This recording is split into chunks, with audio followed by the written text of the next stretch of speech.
12 dienos rytas. Bus arba finalinė diena, arba ryte baigsiu visą šitą odisėją. Vakar tai pavariau gerai čia Nemune. 37 km dar su biški. Bet šiandien jau taip nebesidraskysiu. Žmonės atvažiuoja ir išvažiuoja. Vietos keičiasi, dienos bėga. O aš visą savo plaustu. Gal jau biški ir į civilizaciją norėtųsi grįžti. 12 diena. Nemažai, sakyčiau, beveik 2 savaitės, gal jau kiek ir pabodo. Nu ką, viskas. Pasitvarkiau plaustą. Viskas buvo šlapia čia, dėliojau, per šlapę dalykai aplyti. Šiandien irgi dangus toks, kaip įprasta sakyti, cepelininis. Dar atėjau truputį dienos šviesoj vietą apžiūrėti, kur čia vakar vakarojom. Bet lietus mus į kemperį savijo. Laužavietė, Kęstas Malkas paliko kažkam bus. Karkazai, Panemunių regioninis parkas. Čia graži lentikė padaryta, išdražinėta, Karkazų atokvėpio vieta. Čia šiaip beje skaitasi dviračių takas. Kęstas vakar paporino.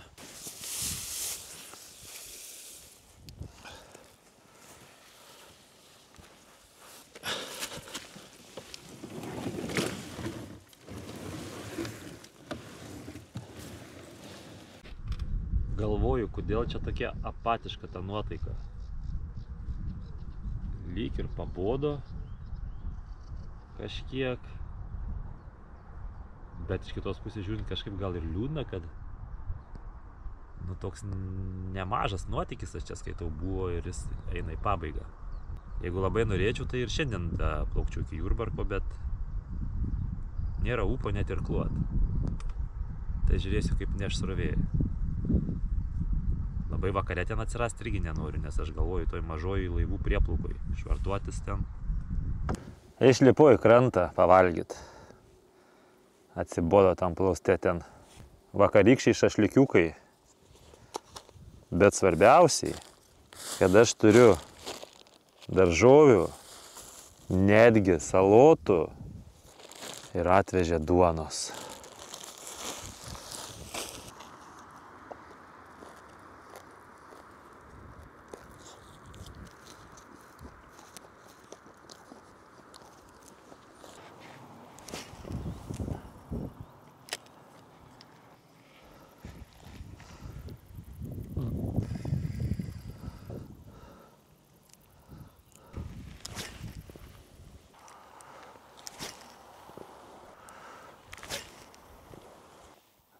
Mano first ever žuvis Nemune. Ešerys. Šiaip tai ešeriai mano mėgstamiausia žuvis, kurią labiausiai mėgstu gaudyti. Pirmą žuvį reiks paleisti, pagautą. Viskas. Nebekamuoju, paleidžiu. Kur čia? Och, tu bračką negerai įsisegęs.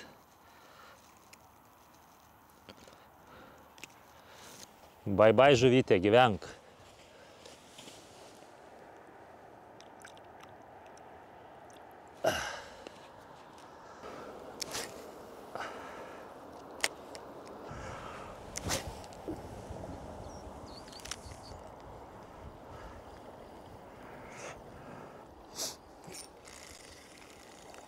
Yra kažkas.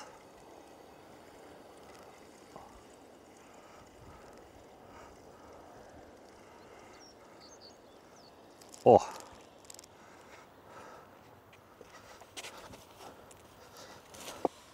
Aš esu ešerių siaubas. Nu, iš tikrųjų, tai mano mėgstamiausia žuvis gaudyti, tai nieko kito ir nesitikėjau. Simboliška, kad pagauna ešeris. Šitas mažesnis, bet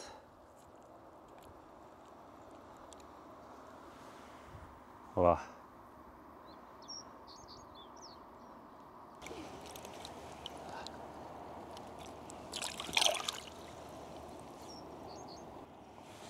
Pabėgo.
Čia kažin tas pats ar ne tas pats, kur aną dieną filmavau.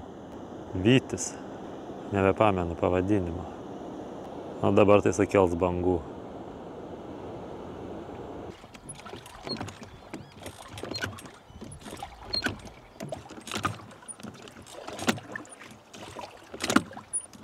A, ne Raudonės pilies bokštas ten kyšo. Gražiai žiūrisi. Medžiai prakirsti turbūt specialiai, kad vaizdas būtų. Tik prie Nemuno čia krūmus reiktų jau biškį apgenėti.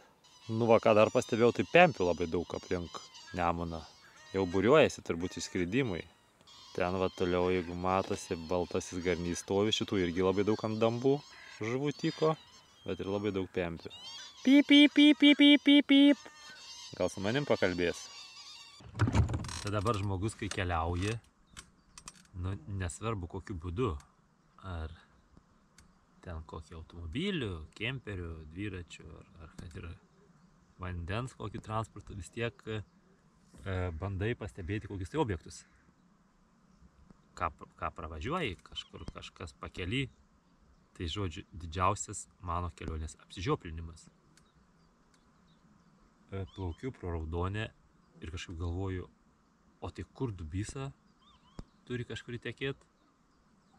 Tada pažiūriu žemėlapį, Dubysas Eredžiai tekėjo ir aš nemačiau, sugebėjau nepamatyti.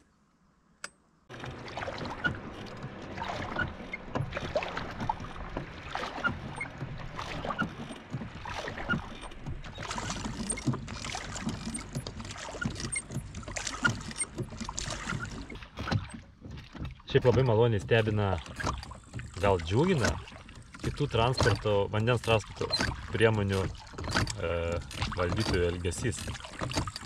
Tarkim, koks nors kateris atvaro iš priekio, pamato plaustą, pristabdo, kad nedaryt bangų, praplaukia lėtai, dar ranką pakelia, aš atgal, prasilenkiam, paplaukia iki laiko, vėl gazu ir nuvaro. Na čia nekalba apie tuos tokios laivus, kaip čia pravarė Vytis, tie didieji. Tokie, aišku, dėl kažkokio plaustelio ten nestabdis. Tai tokiu rakursu dar nesifilmavau. Apsisukau atbulin plaukiu. Nebūdai prieki plaukiu normaliai, bet pats plauste apsisukau.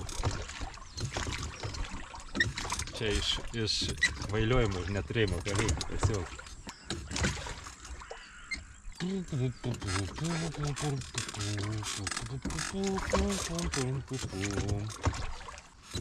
Vienas, du, trys. Vienas, du, trys. Kaži kiek irklų mostų padariau per visą kelionę. Nu va.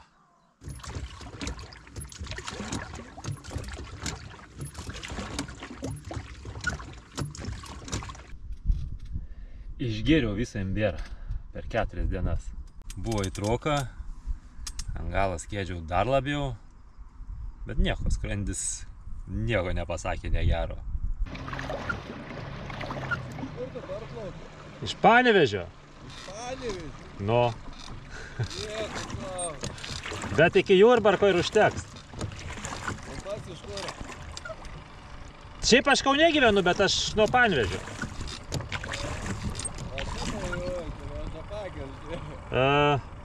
12 dieną šiandien. 12 diena? Tai va. Jau rytoj baigsiu, viskas.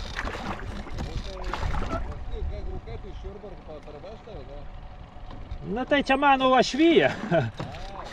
Rasiu, kas paims. Kartais reikia nuotykį pasidaryti. Dėkui.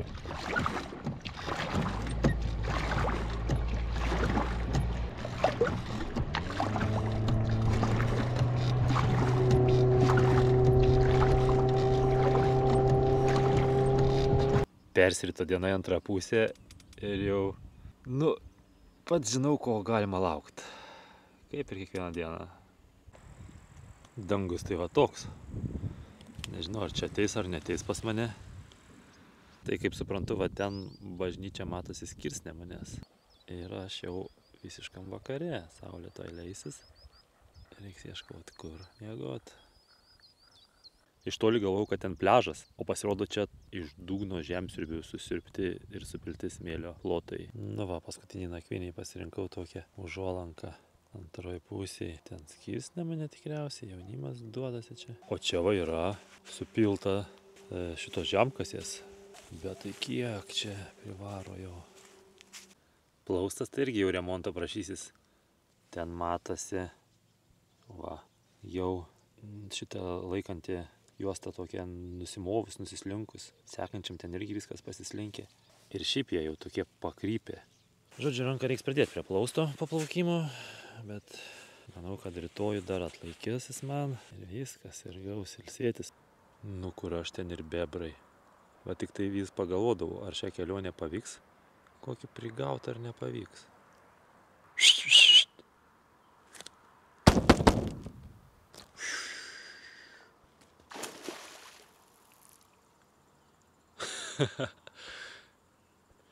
Nu kaip nuo šitų pabėgti, aš neįsivaizduoju.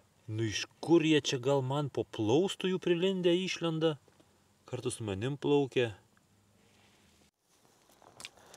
13 ir paskutinis rytas. Plauste miegot pradėjau pastoviai. Nemane kažkaip įsipatoginau, nebelendau į palapinę. Iki Jurbarko apie 10 km likę, tai kokios 3 geros valandas ir turėčiau būti, manau. Viskas bus. Nu, jeigu nebūtų buvo jokių strigimų, tai galėjau jau vakar, turbūt pirmai dienos pusėje būti baigęs viską. Ir smagu, ir šiek tiek liūdna visą laiką būna, kai baigėsi dideli nuotykiai.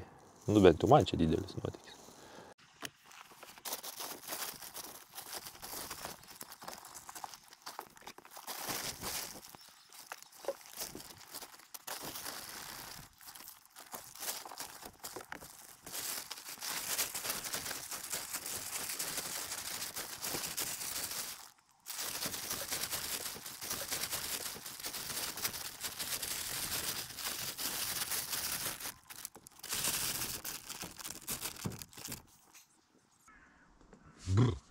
Reikia apsirengti.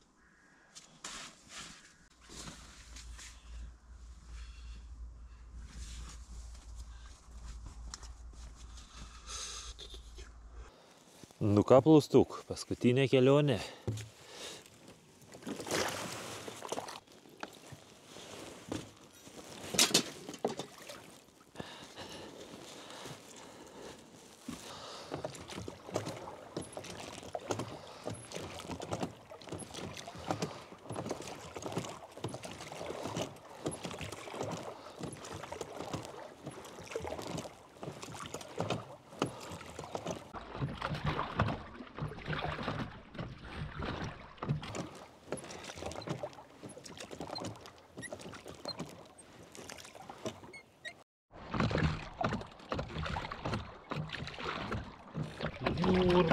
Jurbarkėli, kur tu? Ten jau prieki matosi namų stogų virtinė. Tai gal prieigos. Reiks pažiūrėti žemėlapį. Tai prieš atplaukdamas į Jurbarką pasidomėjau miestu. Nuo 1259 metų pirmą kartą paminėtas yra. Čia greičiausiai Mindaugo laikai. Pavadinimo kilmė yra įdomi. Vienas iš nedaugelio miestų, kurio pavadinimo šaknis sudaro vokiška kilmė. Lietuviškai tai yra Jurgio pilis, Jurbarkas. Tai va, o susidarė iš žodžio vokiško, žodžiu lietuviškas perdirbinys, Jurgburg. Bet va, gyventojų tai nedaug. 9000. Sūnus išsišiepęs. Biškai kaip mažas vaikas jaučiuosi. Atrodė toks tolimas tikslas. Viskas, kas prasideda, kažkada ir baigėsi. Gal jau ir visai nori civilizaciją. Čia toks mažas pasaulis tas plaustas. Ant kranto kiek išlipi, kiek neišlipi. Vis tiek daugiausiai sėdi ir irkluoji. Va ten matosi bokštas. Tai ne tik bokštas ir bažnyčia, ir jau net daugiabučius matau. Vis labiau atsiveria miesto vaizdas. Artėjo. Dabar šiek tiek dar apie tai, kaip nepritrūkau energijos elektronikai, tai turėjau ant stogo va tokią saulės panelę. Nežinau čia to jos galingumo, bet powerbanką vieną man dakraudavo per dieną, jeigu saulė šviesdavo. Žiūrėsim, kaip Jurbarko žmonės reaguos. Kol kas nelabai gyvybės matosi. Ten toliau tai gatvė eina pagal krantą. Dadam, už to tilto kelionės finišas bus.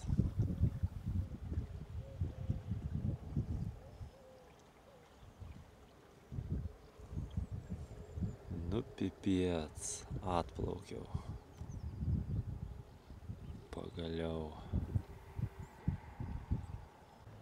Ilgiausias Lietuvos tiltas. 494 metrai.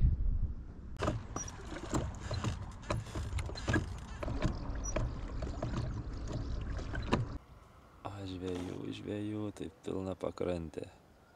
Tiek Nevėžy nebūdavo toli gražu.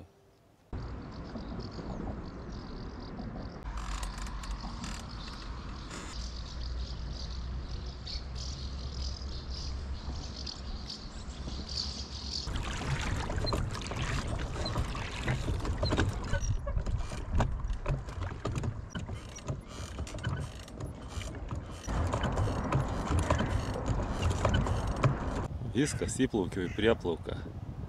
O čia įteka Mituva ir išgilinta, išdidinta, padaryta prieplauka. Matosi jau laiveliai, kur stovi. Liko koks 100 geras metrų man kelionės. Ten prieplaukos vartai Nemuną. Paskutinis žvilgsnis Nemunan realiai. Paskutinės minutės čia ant plausto. Keliasdešimt metrų liko. Turi atvažiuoti pasitikt šeimyną. Kai jau baigsiu, išlipsiu viską, susiskaičiuosiu kilometražą, visą bendrą tokį aptarimą dar kelionės padarysiu. Gal jau plaustas bus krante. Negaliu. Juokas ima.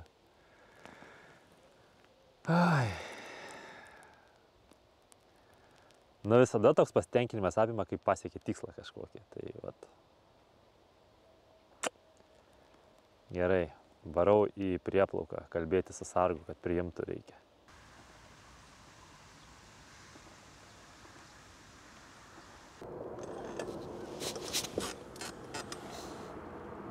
Prisirišau plaustą. Eisiu ieškoti sargo. Daug laivų stovi. Vienas va toks va. Geras. Šitas tai pats geriausias šitoj kompanijai, vienareikšmiškai.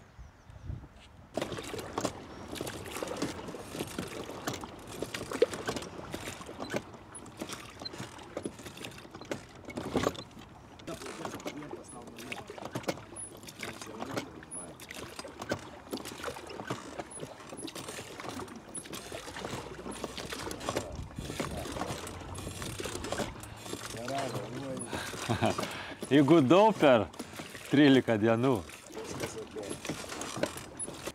Tai čia pamojuok. Taip.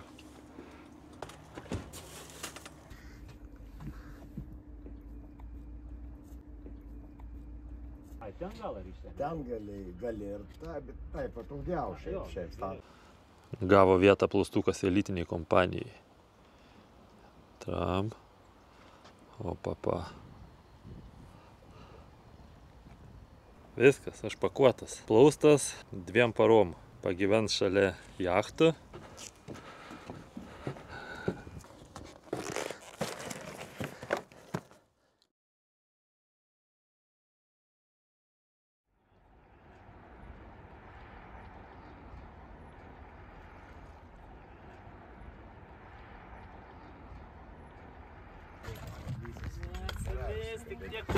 Kiek čia važiuosi?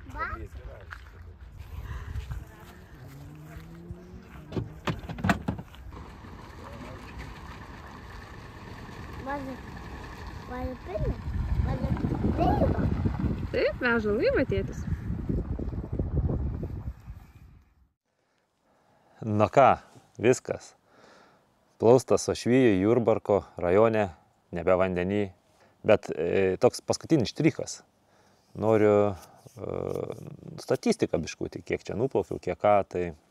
Žodžiu, dabar atstumus, kai plaukiau, aš matavau, nedariau kokio tai trekinimo, nieko tokio, bet matavau ant žemėlapio nuo taško iki taško, pasižymėdavau koordinates ir po to pamatuodavau.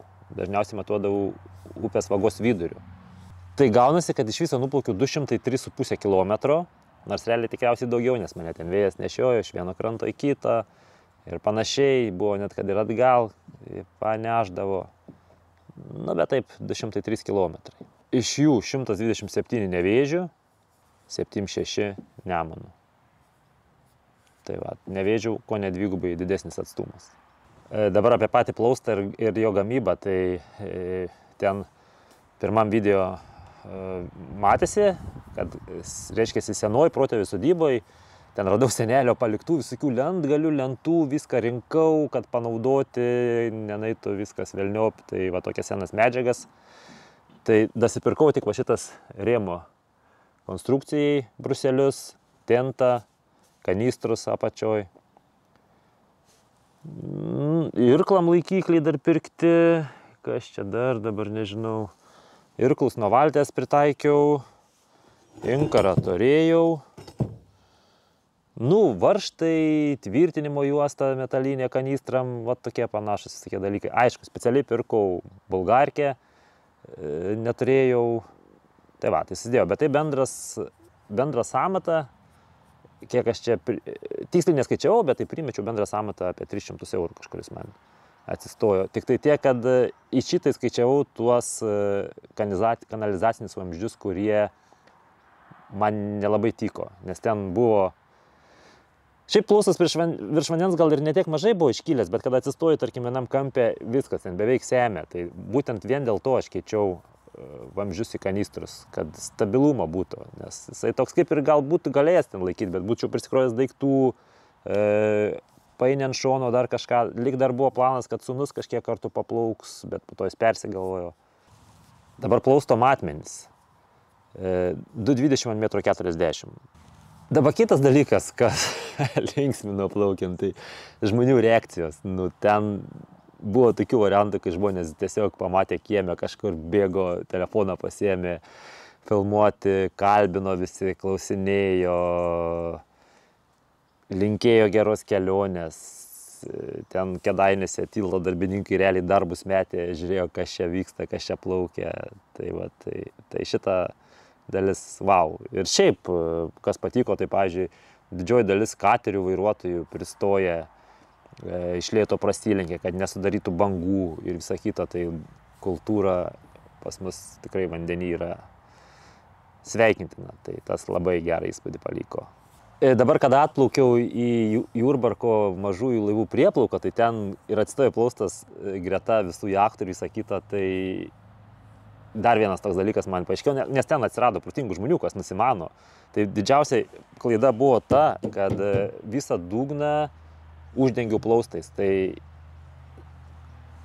kaip čia pasakyti, laivelių kapitonai pastai sakė, kad turėjo būti katamarano principu, reiškia, per vidurį paliktas tarpas ir plaustai tik tai šonuose, kad vandenį per vidurį varytų, nes aš visą vandenį stūmiau prieki savęs. Tai mane stabdė.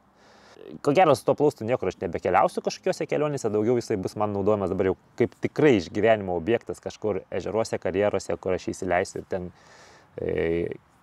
pagyvensiu su žuvim, kažkur prie kranto prisišlėjęs, prie salos kokios nors panašiai, tai dabar bus tokiem. Tai gal ir gerai, kad tas dugnas lieka su kanistrais, nes į kelionės jis nebekeliaus.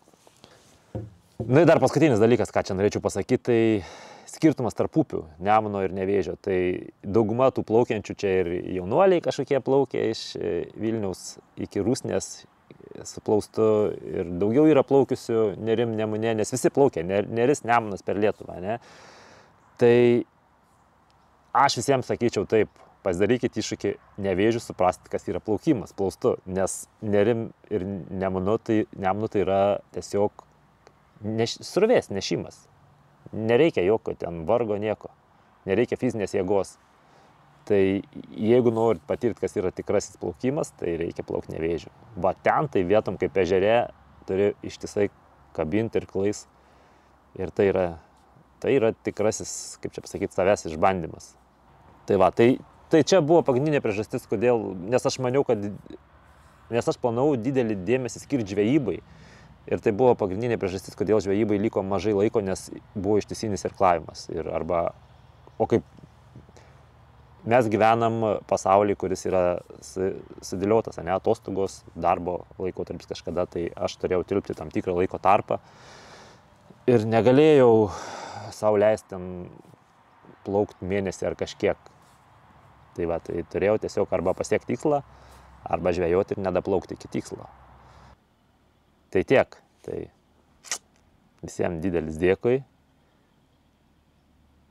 Iššūkis buvo tikrai neeilinis, tikrai geras ir važiuojam toliau. Tai iki.